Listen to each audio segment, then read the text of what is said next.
नमस्कार, मैं डॉक्टर अर्चना राय, assistant professor Hindi, Hemvati Nandan Bahuguna, राजकीय स्नातकोत्तर महाविद्यालय, नैनी, प्रयागराज।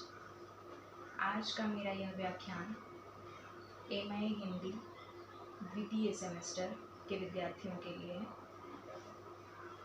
और पाश्चात्य काव्यशास्त्र का एक महत्वपूर्ण सिद्धांत है अरस्तु का अनुकरण सिद्धांत। आज हम अरस्तु के अनुकरण सिद्धांत पर बात करेंगे। इसके पहले की कक्षा में हम लोग प्लेटो का अनुकरण सिद्धांत पढ़ चुके हैं और प्लेटो के अनुकरण सिद्धांत के बाद आज हम बात करते हैं अरस्तु के अनुकरण सिद्धांत की। अरस्तु प्लेटो का शिष्य था और अरस्तु का अनुकरण सिद्धांत हम कह सकते हैं कि एक स्तर पर एक प्रकार से प्लेटो के अनुकरण सिद्धांत की प्रतिक्रिया है। अनुकरण शब्द यूनानी भाषा के मिमेसिस अथवा अंग्रेजी के इमिटेशन शब्द का हिंदी पर्यायवाची है। अरस्तु अपने अनुकरण सिद्धांत में कहते हैं कि अनुकरण हूबहू नकल नहीं है, अर्थात अनुकरण को हूबहू नकल मानना गलत है। क्यों? क्योंकि अनुकरण किसी चीज अथवा किसी वस्तु का पुनः प्रस्तुतिकरण है और पुनः प्रस्तुतिकरण हूबहू नकल नहीं हो सकता। पुनः प्रस्तुतिकरण में बहुत सारी चीज़ें ऐसी होती हैं जिन्हें कवि स्वयं प्रस्तुत करता है। अपने अनुकरण द्वारा किसी अपूर्ण वस्तु को वह पूर्णता भी प्रदान कर सकता है। कवि के अंदर यह क्षमता होती है, यदि वह किसी कविता की या किसी साहित्य की रचना कर रहा है तो अपने हिसाब से उसको अच्छा या खराब बना सकता है। और प्रायः कवि का यह कर्तव्य है या कवि प्रायः यह सोचता है कि जो भी चीज़ पहले से मौजूद है, अगर अनुकरण द्वारा उसको हम अपनी कविता में प्रस्तुत कर रहे हैं तो उसको पहले से बेहतर बना करके प्रस्तुत किया जाए। इसको हम एक उदाहरण के द्वारा समझा सकते हैं। जैसे मान लीजिए संसार में कोई चीज़ है, कोई वस्तु है, पहले से मौजूद है और कवि उस पर कविता या साहित्य की रचना करना चाहता है, तो वो क्या करेगा? जरूरी नहीं है कि वो कविता को वैसा ही दिखाएगा जैसी वे पहले से मौजूद है, जैसी वो वस्तु संसार में पहले से मौजूद है। वो उसमें कुछ और चीज़ें मिलाकर उसको पहले से बेहतर बना सकता है, पहले से सुंदर बना सकता है और पहले से अधिक पूर्ण रूप में प्रस्तुत कर सकता है। और इसी चीज़ को अरस्तु कहते हैं कि अनुकरण हूबहू नकल नहीं है, अर्थात किसी वस्तु को जस का तस प्रस्तुत कर देने के बजाय कवि उसमें अपनी भावना, संवेदना, कल्पना आदि को मिलाकर के प्रस्तुत करता है और यह वस्तु या यह कविता पहले से कहीं अधिक, पहले से मौजूद वस्तु से बेहतर रूप में हमारे सामने आती है। अरस्तु अपने अनुकरण सिद्धांत में कुछ महत्वपूर्ण बातें बताते हैं। पहला है, वो कहते हैं कला प्रकृति की अनुकृति है। अरस्तु के अनुकरण सिद्धांत की यह बहुत महत्वपूर्ण बात है। इस चीज़ को हम विशेष रूप से समझेंगे कि इस पंक्ति का अर्थ क्या है। वो कहते हैं कि कला प्रकृति की अनुकृति है और इसी की व्याख्या हम करते हैं। जब उन्होंने कहा कि कला प्रकृति की अनुकृति है तो फिर उसके बाद वो बताते हैं कि प्रकृति क्या है। वैसे तो प्रकृति की बहुत सारे विद्वानों ने बहुत सारी व्याख्याएं की हैं, किंतु अरस्तु प्रकृति को कहते हैं कि प्रत्येक वस्तु, ये अरस्तु का स्वयं का कथन है, आप चाहें तो इसको कोट करके भी लिख सकते हैं। वो कहते हैं प्रत्येक वस्तु पूर्ण विकसित होने पर जो होती है वही उसकी प्रकृति है। प्रत्येक वस्तु पूर्ण विकसित होने पर जो होती है वही उसकी प्रकृति है। अर्थात यदि कोई चीज़ बन रही है, निर्माणावस्था में है, पूरी तरह से अंतिम अवस्था को अभी नहीं प्राप्त हुई है, तो बीच में हम उसको उसकी प्रकृति नहीं कहेंगे, बल्कि हम इंतज़ार करेंगे कि कोई वस्तु जब बन जाए पूरी तरीके से तो हम उसको उसकी प्रकृति कहेंगे। तो ये प्रकृति हो गया। अब उसके बाद अरस्तु कहते हैं कि कला प्रकृति की अनुकृति है।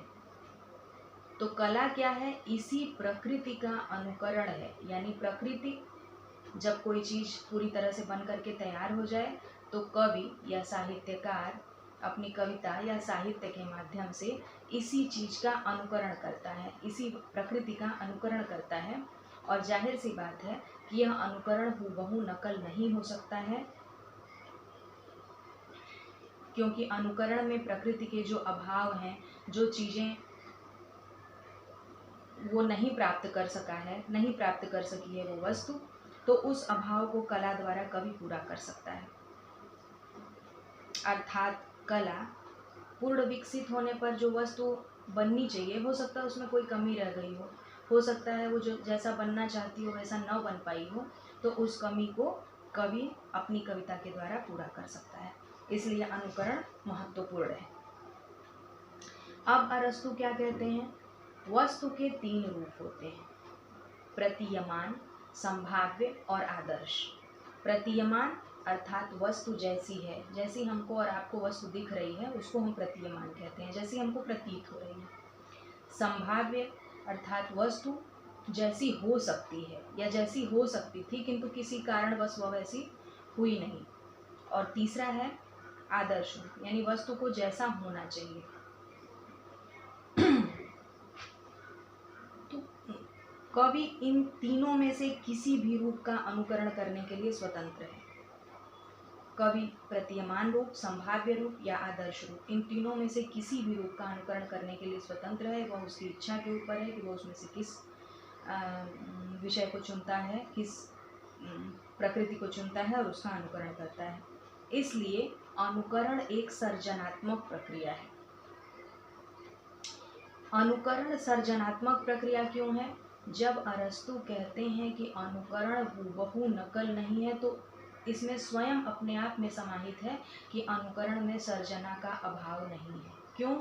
क्योंकि यदि अनुकरण हूबहू नकल होता तो उसमें सृजनात्मक शक्ति का अभाव होता, किंतु जब अनुकरण को अरस्तु हूबहू नकल नहीं मानते हैं तो इसका तात्पर्य है कि कवि उसमें अपनी सृजन शक्ति से बहुत सारी चीज़ें ऐसी डाल सकता है या उसमें से निकाल सकता है जो उसमें पहले से मौजूद नहीं थी।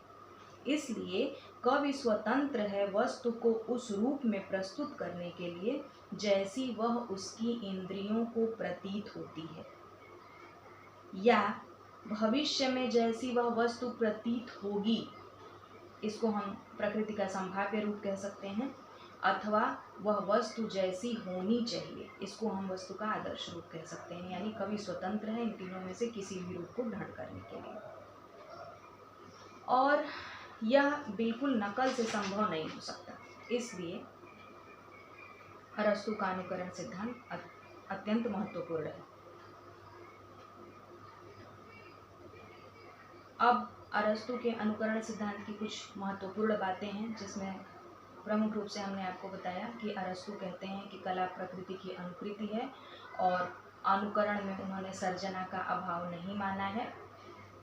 इसी को जो है व्याख्या करके हमको बताना है आपको।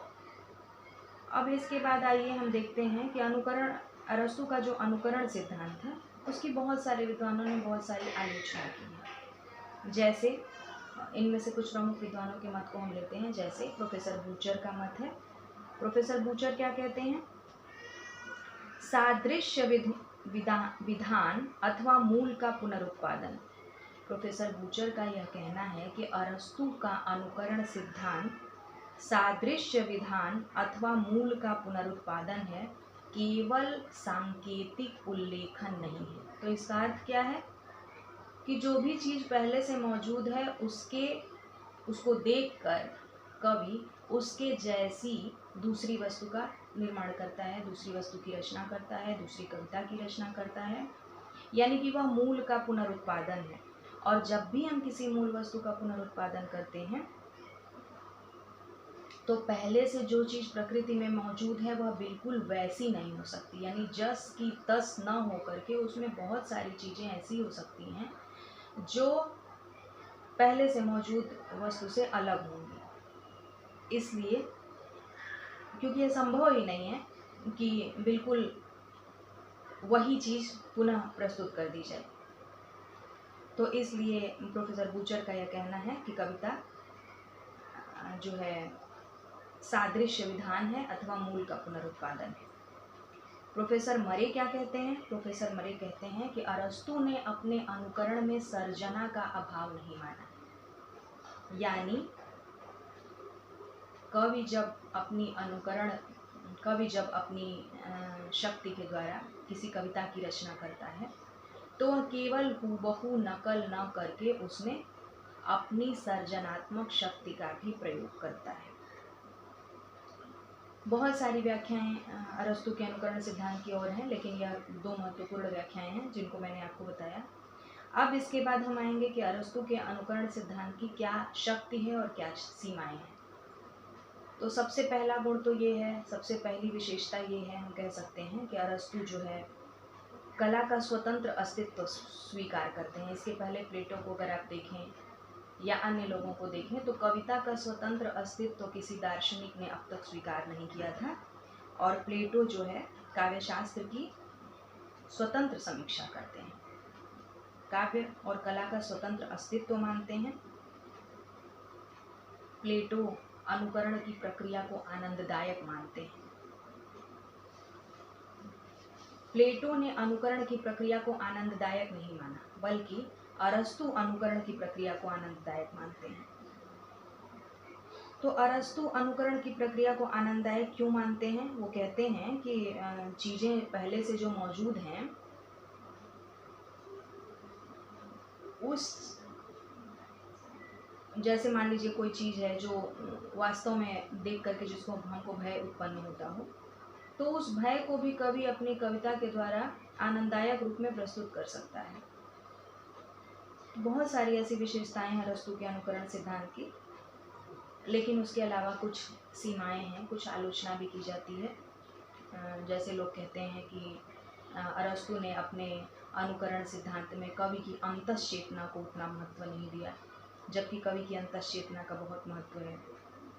दूसरी चीज़ लोग कहते हैं, विद्वानों का मत है कि आंतरिक अनुभूतियों का अनुकरण असंभव है, जबकि अरस्तु कहते हैं कि नहीं, अनुकरण जो है न केवल बाह्य प्रकृति का बल्कि आंतरिक अनुभूतियों का भी होता है। तो कुछ सारी आलोचनाओं और कुछ सारे कमियों के बावजूद हम कह सकते हैं कि अरस्तु ने अपने अनुकरण सिद्धांत में बहुत सारी ऐसी चीज़ें हमें सिखाई, बहुत सारी ऐसी चीज़ें हमें दिखाई जो इसके पहले के काव्यशास्त्र में संभव नहीं थी। तो इसलिए अरस्तु का अनुकरण सिद्धांत महत्वपूर्ण सिद्धांत है। और अब अरस्तु के अनुकरण सिद्धांत के बाद अगले टॉपिक पे हम चर्चा करेंगे कल के सेशन में, जो है अरस्तु का त्रासदी सिद्धांत, अरस्तु का त्रासदी विवेचन। तब तक के लिए नमस्कार।